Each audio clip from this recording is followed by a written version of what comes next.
দীনকৃষ্ণ ঠাকুরের সঙ্গে ডিবেট করা লাগবে না, দীনকৃষ্ণ ঠাকুরকে প্রশ্ন করা লাগবে না।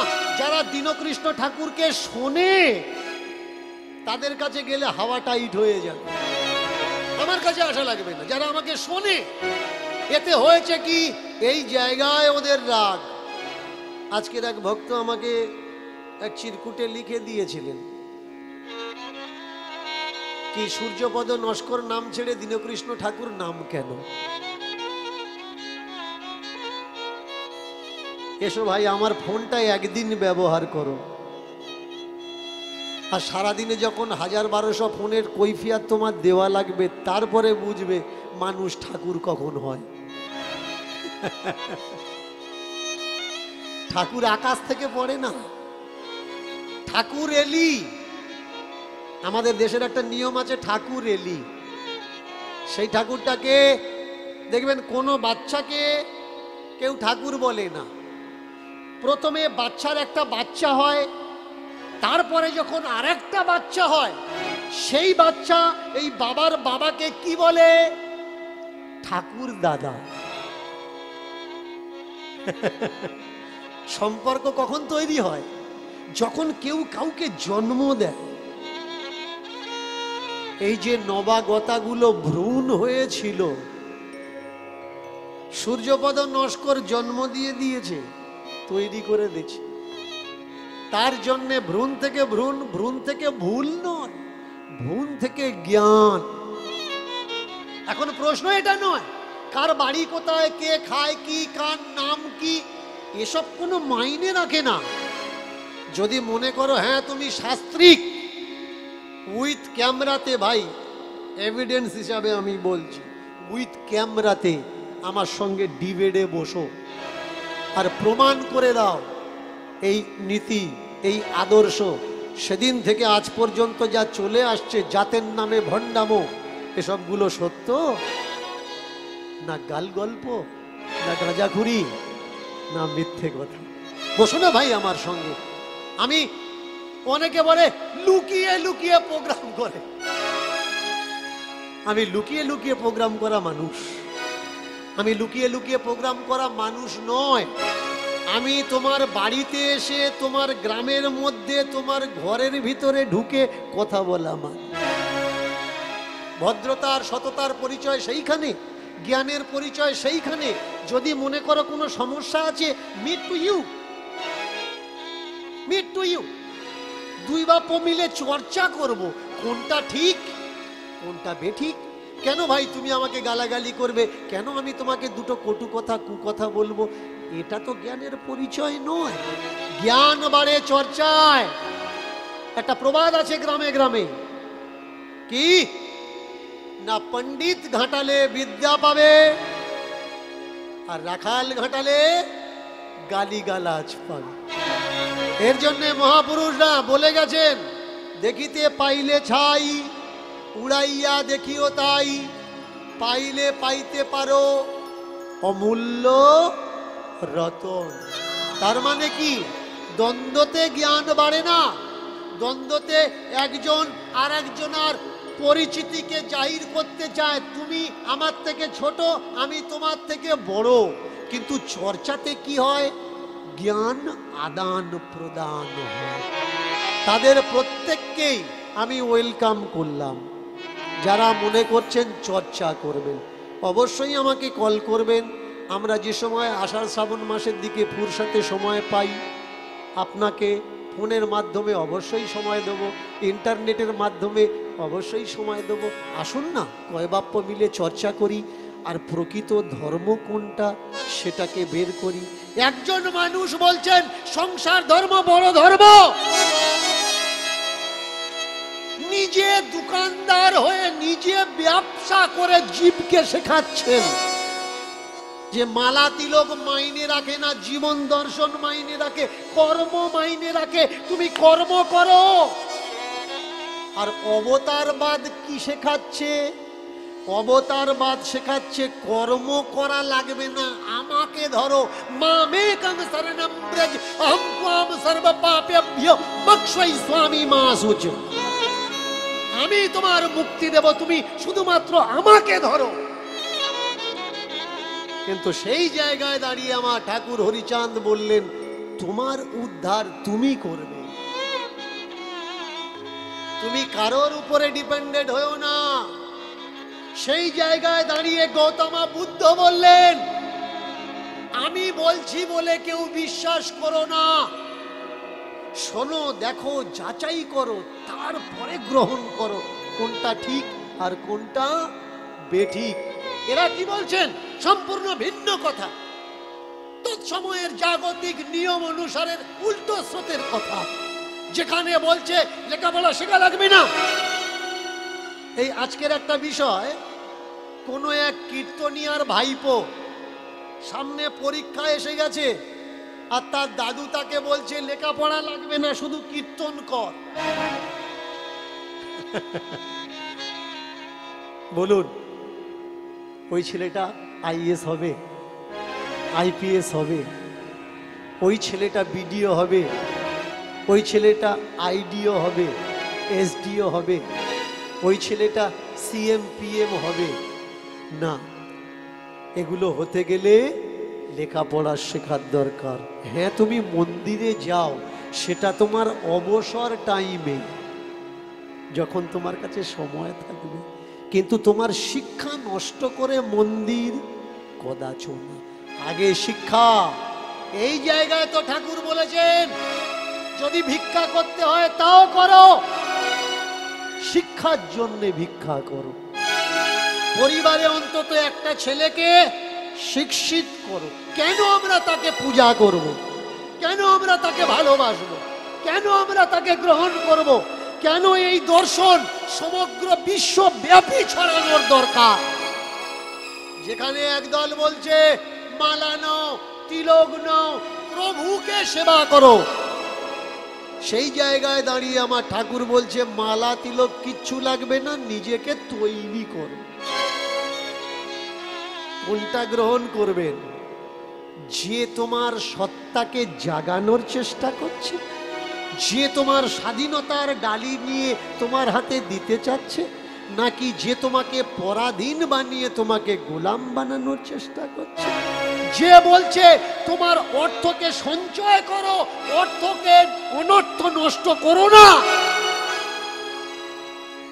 এই মানুষটাকে গ্রহণ করবেন? নাকি তাদেরকে গ্রহণ করবেন যারা বলছে অর্থ অনর্থের মূল টাকা পয়সাগুলো আমাদের দিয়ে দে, আমরা অট্টালিকার এসি ঘরে থাকবো, তোরা মুক্তি পাবি, দান করার পরে তোরা গাছতলায় থাক? কাকে গ্রহণ করবেন? বিচার আপনাদের। আজকে এই চর্চার মাধ্যমে একটা গল্প কথা আমরা শুনবো, আস্বাদন করব, আর সেই গল্পের মাধ্যমে আমরা আগে বাড়বো কোনটা সত্য আর কোনটা মিথ্যা। যে লীলা আমি আপনাদের আজকে শ্রবণ করাবো, সেই লীলা এক মা আর এক ছেলের ঘটনা, ছেলের কথা। মায়ের নাম বেশি দূরের কথা না, এই নৈমিষারণ, লখনৌ থেকে কাছাকাছি, যেখানে এই সব ধর্মগ্রন্থের রচনা করা হয়েছে, দাবি করা হয় ধর্মগ্রন্থের মত অনুসারে। মায়ের নাম কি? মায়ের নাম হচ্ছে সুরুচি। ভালো করে মন দিয়ে শুনবেন, মায়ের নাম কি? মায়ের নাম হচ্ছে সুরুচি। আর ছেলের নাম কি? ছেলের নাম হচ্ছে ধর্ম।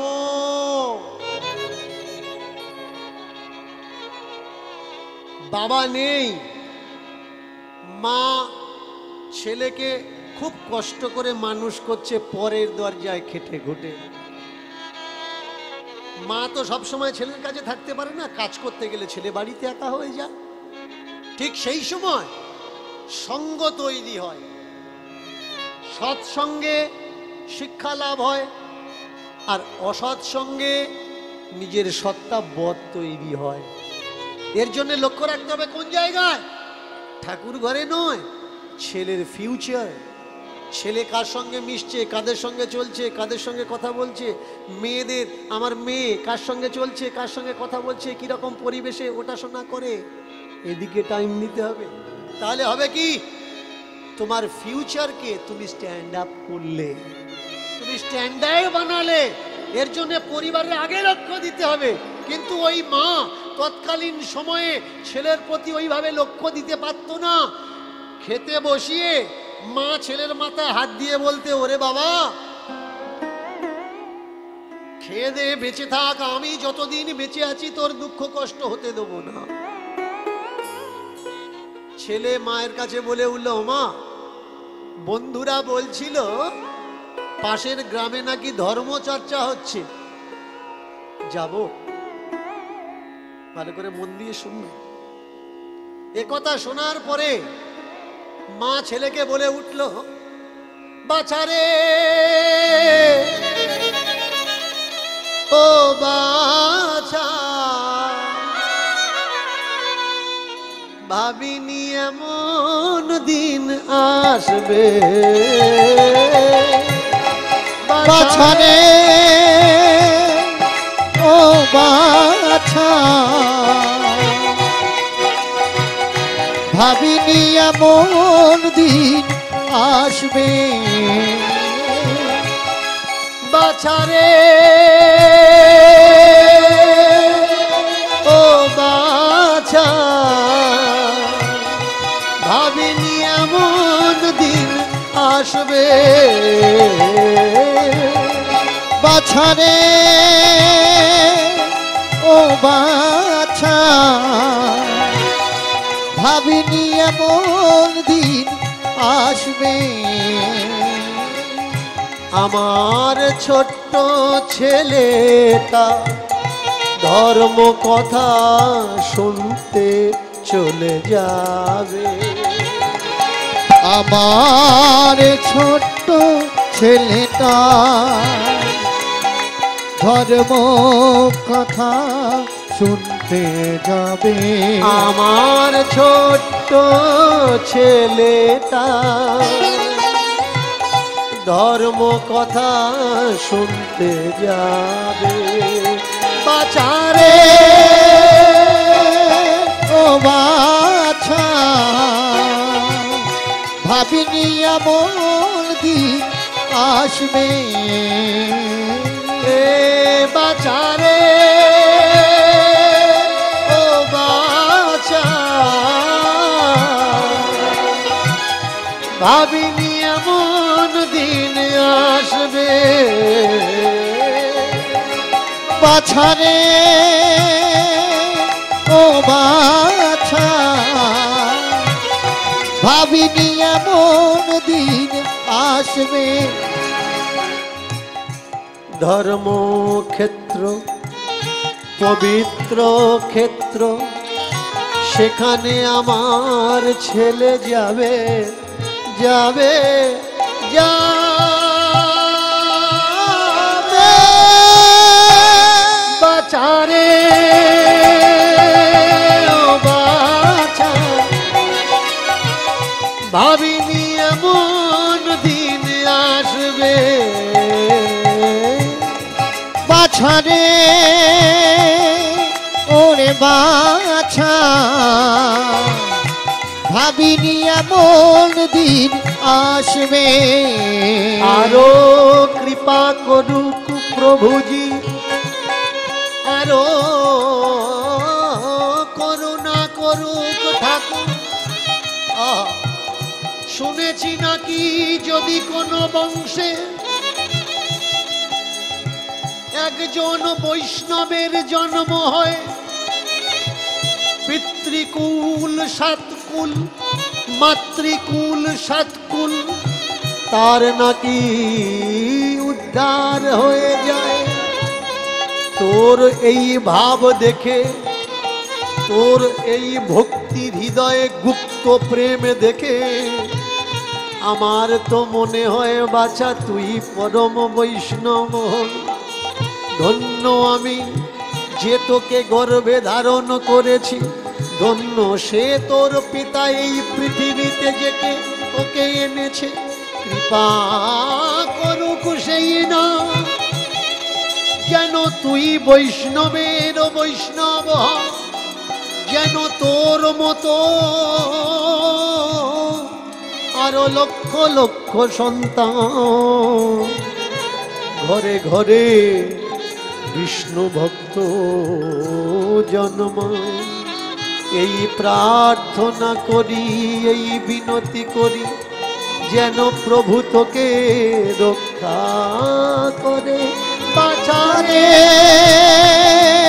ওরে বাছা,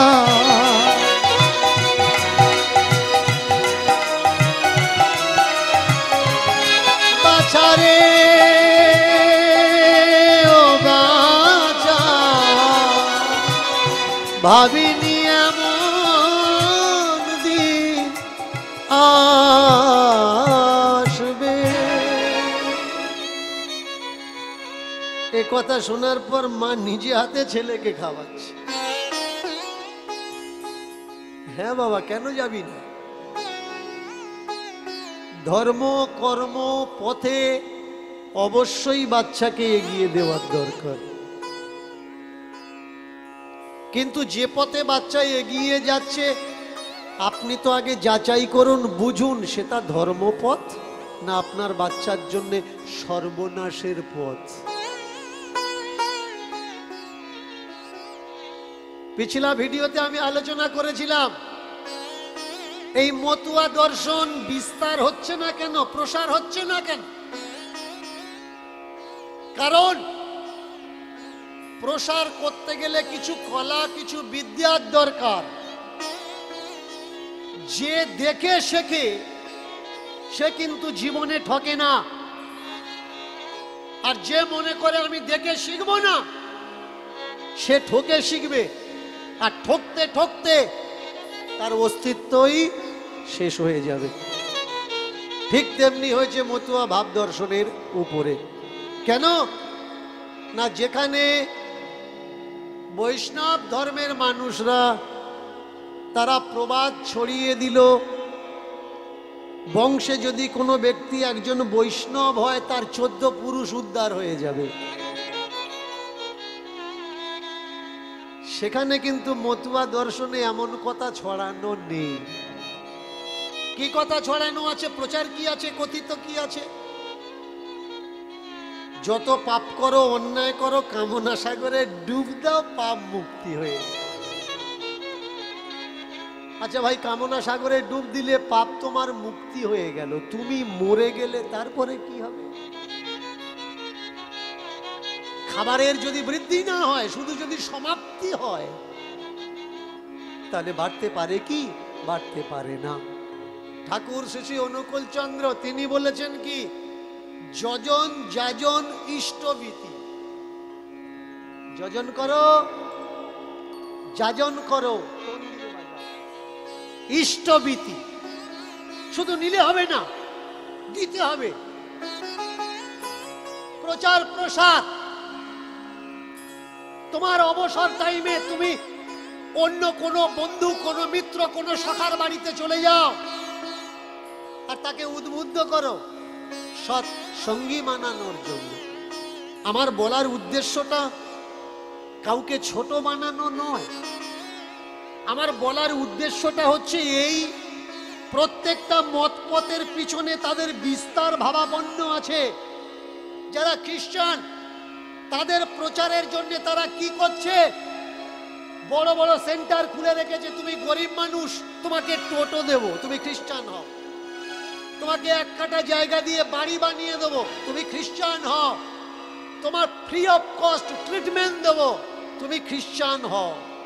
শুধু তাই নয়, এই সব ধর্মের দিকে মানুষ কিভাবে অ্যাট্রাকশন করেছে ভালো করে দেখুন। আপনি সিনেমা দেখতে যাবেন, আপনি টিভি দেখবেন, টিভির সামনে বসবেন, কারোর উপরে, কোনো ব্যক্তির উপরে ভূত চেপেছে, সেই ভূত সবাইকে মারছে, সবাইকে মেরে ফেলছে, সবাইকে ভয় দেখাচ্ছে। কিন্তু এমন এক ব্যক্তিকে ভয় দেখাতে গেছে যার গলায় যীশু খ্রিস্টের ক্রস ছিল, সে ক্রসটা নিয়ে দেখাচ্ছে, ভূত তার কাছে আর যেতে পারছে না। তাহলে এতে হলো কি, আপনাকে অ্যাট্রাকশন করছে ধর্মের দিকে, যে যার গলায় ক্রস আছে, ক্রুশ আছে, তাকে ভূতে ধরে না। তেমন হাজারো ভূতের বই আছে, দেখবেন যে ক্রস দেখালে ভূত সেখানে আসছে না। শুধু তাই নয়, দেখবেন নাম নিয়ে গন্ডি কেটে দিচ্ছে, এই গন্ডির ভিতরে কেউ আসবে না। আমি বলেছিলাম স্টেজে, ওপেন স্টেজ দাঁড়িয়ে, ভাই মন্ত্রের কোনো ক্ষমতাই নেই, কোনো শক্তি নেই। ওয়ার্ল্ডে যদি এমন কোন ব্যক্তি থেকে থাকো যে মন্ত্রের শক্তি আছে, এসো আমার সামনে, প্রুফ করে দাও যে মন্ত্রের ক্ষমতা আছে। বলুন তো, যারা আগুনের উপরে খাদ্য সামগ্রী দিয়ে পুড়িয়ে নষ্ট করে, যাকে হবন বলা হয়, যাকে যজ্ঞ বলা হয়, আপনি করছেন, আমি করছি, আমার পরিবারের মানুষ করছে, আমার ঘরের শান্তির জন্য 21 কিলো বেলকাঠ, 10 কিলো ঘি, 1 মন কাঠ, 2 মন কাঠ, 4 মন কাঠ, যারা এই পলিউশন দূষিত করছে আমাদের প্রাকৃতিক পরিবেশকে, বলুন তো এদের মন্ত্র। অনেকে আমায় বলে যে বাবা এখন সেদিন নেই আর সে মন্ত্র শক্তিও নেই, আগে ছিল। কত আগে ছিল? চলে যাই, চলুন আমরা 76-এর মন্বন্তরের সময়, অনেক বছর পিছিয়ে যাই, যখন আমাদের দেশে দুর্ভিক্ষ এলো, খাওয়ার জন্য কিচ্ছু ছিল না, পাতা খেয়েছে, ঘাস খেয়েছে, জল খেয়েছে, মানুষ ছোট্ট ছোট্ট নুড়ি পাথর খেয়ে বেঁচেছিল, অনেকে মোরা মানুষ খেয়েছে। ভাই তখন তোমাদের যজ্ঞ হোম মন্ত্র শক্তি কোথায় ছিল? কোথায় ছিল সেই সব দেবতাগুলো যাদের নাম নিলে মানুষ তাদের রক্ষা করে? সেই সময় ওই অনাহারের সময়, ওই দুর্ভিক্ষের সময় কেউ কি ডাকেনি সেই সব দেবতাকে? কেউ কি বলেনি মা লক্ষ্মী তুমি এক মুঠো ভাত দাও? আবার কবে শিখবেন ভাই? দর্শন আমাদের কি শেখায়? দর্শন আমাদের দেখা শেখায়। দেখো, যারা বলছে অর্থ অনর্থের মূল, অর্থের কোনো প্রয়োজন নেই, আপনি খালি হাতে মন্দিরে ঢুকবেন, প্রণামী না দিলে ঢুকতে দেবে না, তাহলে অর্থের প্রয়োজন আছে কিনা? যারা বলছে অর্থের কোনো প্রয়োজন নেই, আপনি অপরাধ করেছেন, সেই অপরাধের যোগ্য 10 গুণা টাকা আপনি জমা দিন, আপনার অপরাধ মুক্ত হয়ে যাবে। যারা জঙ্গলে গিয়ে কালো হরিণ মারল, তারা বেকসুর খালাস পেয়ে ঘুরছে। কেন? টাকা আছে বলে। আপনার ছেলের কাছে যদি 2 গ্রাম গাঁজা পাওয়া যায় 10 বছর জেল খাটবে, আর যাদের ছেলেরা ড্রাগস নিয়ে পার্টি করছিল জাহাজের উপরে, তারা ধরা পড়লো, অথচ বেকসুর খালাস হয়ে গেল। কেন? টাকা আছে বলে।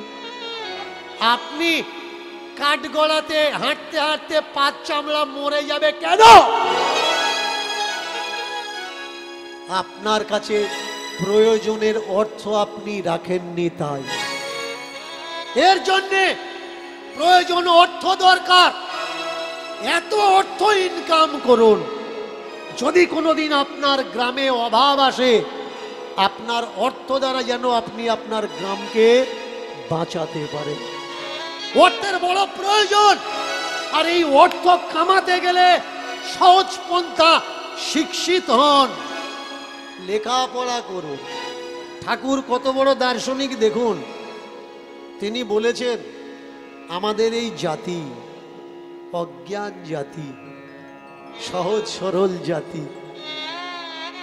এই জাতিকে এগিয়ে নিয়ে যেতে গেলে গায়ের বল বা হ্যাকাতি দরকার না,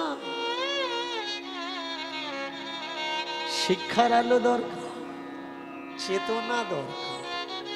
অজ্ঞানী মানুষ দুটো নোংরা কথা বলতে পারে, কিন্তু জ্ঞানী মানুষ বিবেচনা করে কথা বলতে পারে।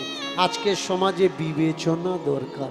ছোট্ট ছেলেটা মাকে বলছে আমি ধর্মসভাতে যাব, যেখানে ধর্ম কথা আলোচনা হচ্ছে। মা ভাবছে বোধহয় ধর্মসভায় গেলে আমার ছেলেটা মানুষের মতো মানুষ হবে, পিতৃকুল মাতৃকুল উদ্ধার করবে। অনেক জায়গায় কীর্তন হয়, পরীক্ষা মাধ্যমিক উচ্চ মাধ্যমিক যারা পড়াশুনো করছে তারা তার মাকে বলছে, ও মা এত সাউন্ড হচ্ছে, ডিস্টার্ব হচ্ছে, আমি পড়তে পারছি না, একটু গিয়ে বলো না আমাদের বাড়ির সামনের মাইকটা একটু কমিয়ে দিক। কমিটি থেকে বলছে, পড়াশুনো করে কি করবি, কৃষ্ণ নাম শোন মুক্তি পাবি। লক্ষ্য রাখতে হবে কোনটা আগে দরকার, ধর্ম দরকার না ধোয়া মোহ দরকার, এটা আগে বুঝতে হবে। ছোট্ট ছেলেটা বলছে, মা আমি যাব। বন্দুকের গুলি, মুখের বুলি আর ছোট্ট বাচ্চার ফিউচার যদি একবার বের করে দেন, ও আর ফিরবে না।